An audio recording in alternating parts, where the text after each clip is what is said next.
हमारे साथ मौजूद हैं पूर्व कृषि मंत्री सुधाकर सिंह, जो कि एक प्राइवेट बिल के जरिए उसी व्यवस्था को लागू करना चाहते हैं कृषि क्षेत्र में जिसे नीतीश कुमार ने 2006 में खत्म किया था। कब आप प्राइवेट बिल अपना पेश कर रहे हैं? विधानसभा सत्र को जब कॉल किया गया, जब उस कॉल के बाद हमने 2 दिसंबर को, आज है 13 दिसंबर, 11 दिन पहले मैंने इस बिल को सभा सचिवालय में, विधानसभा सचिवालय में मैंने जमा कर दिया और 12 तारीख को, कल के तारीख में मैंने अध्यक्ष जी को दोबारा पत्र लिखा कि यह लोक महत्व का विषय है, जितना जल्दी हो इस पर बहस हो और बहस के बाद इस कानून को पारित कराने का काम करेंगे। तो क्या मतलब पेश होगा आज करेंगे आप? मैं पेश कर चुका हूं। अच्छा, यह तो बिल ऑलरेडी पेश कर चुका हूं।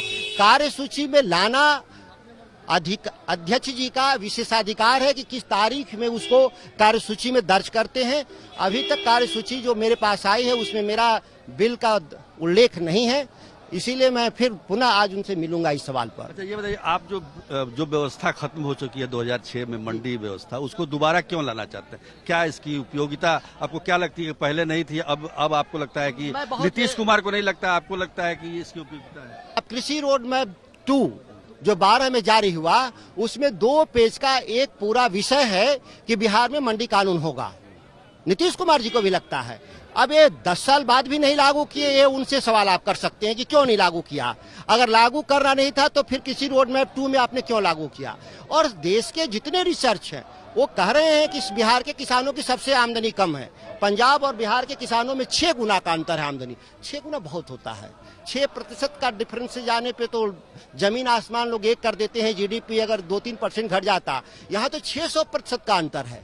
तो ये विषय तो है ही कि इसको आना चाहिए। इससे नुकसान कहाँ है? जहाँ जहाँ मंडियां हैं, कानून है, वहाँ हमारे किसानों की आमदनी ज्यादा है। केंद्र सरकार ने भी मंडी कानून खत्म किया था, हालांकि वापस ले लिया। जी, तो इनको भी वापस लेना चाहिए। यह भारत की सरकार जब वापस ले सकती है तो फिर भारत सरकार की जब लोग वापस ले सकते हैं तो बिहार की सरकार क्यों नहीं वापस ले सकती? गलतियां होती है लोकतंत्र में, लोग उसको सुधारते हैं जन दबाव में, जन भावनाओं के अनुसार। पैक्स व्यवस्था में क्या आपको लगता है, क्या खामी? पैक्स व्यवस्था तो एक अलग खामी वाला विषय है। वो तो केवल एक भ्रष्टाचार का पूरा अड्डा है, जो सरकार संरक्षित भ्रष्टाचार है। आप किसानों से पता कर लीजिए, 350 रुपया कम मिल रहा। 2040 की जगह 1600 तक, 1650 तक किसी तरह से किसानों को पैसा पड़ता लग रहा है। अब ये 300-400 रुपए का नुकसान, ये अगर देखा जाए 1 करोड़ 23 लाख टन, तो ये करीब 10-12 हजार करोड़ का नुकसान हो रहा है। ये कोई साधारण नुकसान नहीं है किसानों का। और फिर भी अगर लोग नहीं मान रहे हैं मुख्यमंत्री, क्या कारण? अब मुख्यमंत्री जी नहीं मान रहे हैं, ये सवाल उनसे आप पूछिएगा तो बेहतर होगा। हम कृषि मंत्री रहे, आपने कोशिश की कि इस व्यवस्था को बदला जाए, लेकिन नहीं कर पाए। व्यवस्था को बदलने के लिए मैंने मौखिक ही नहीं, दस्तावेज के जरिए भी हमने इसका मांग किया। मैंने पत्र के जरिए, बॉक्सशीट के जरिए, सभी जरिए। आज तक तो कोई जवाब नहीं दिया कि क्यों नहीं होगा। सबसे आश्चर्यजनक है कि अगर हम नहीं, सरकार कहती है कि काम नहीं करेंगे तो उसको लिख के देना चाहिए। हम विधायिका के सदस्य हैं, जो कानून के हिसाब से सर्वोच्च संस्थान है, और सर्वोच्च संस्थान के सदस्य को सूचनाएं नहीं दी जाए, इससे बड़ा दुर्भाग्यपूर्ण क्या? अचानक आपने इस्तीफा क्यों दे दिया? अचानक नहीं होता है कोई काम। मेरी जानकारी में तो मैं 45 दिन में जितनी बार मैंने कहा अपने सार्वजनिक भाषणों में कि अगर किसानों के हक में हम फैसले नहीं ले पाएंगे तो हम इस्तीफा देने में मुझे कोई दिक्कत नहीं है, मैं इस्तीफा दे दूंगा। तो आपने मतलब कहने का मतलब किसानों के हित के लिए जो लड़ाई लड़ रहे थे उसमें आपने सरेंडर कर दिया? नहीं, सरेंडर नहीं किया। मैं उसे बड़ी अदालत में आ गया।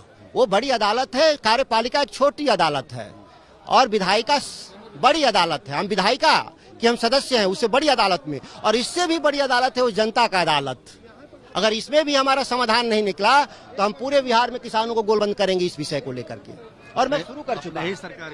सरकारों के खिलाफ हम नहीं हैं, और सवाल तो सरकार से ही होंगे। अपनी और पराई सरकारें नहीं होती। जो भी सरकार होती है वो जनता के हितों के लिए होती है, और हम जनता के हित में चुने हुए प्रतिनिधि हैं, इसीलिए सवाल करते रहेंगे। तो सुधाकर सिंह हैं, जो कि पूर्व कृषि मंत्री रहे हैं बिहार के 45 दिनों तक के लिए, और मंडी कानून व्यवस्था को फिर से बिहार में लागू करना चाहते हैं। और इसी मुद्दे को लेकर उनका कहना है कि लगातार वो संघर्ष करते रहेंगे।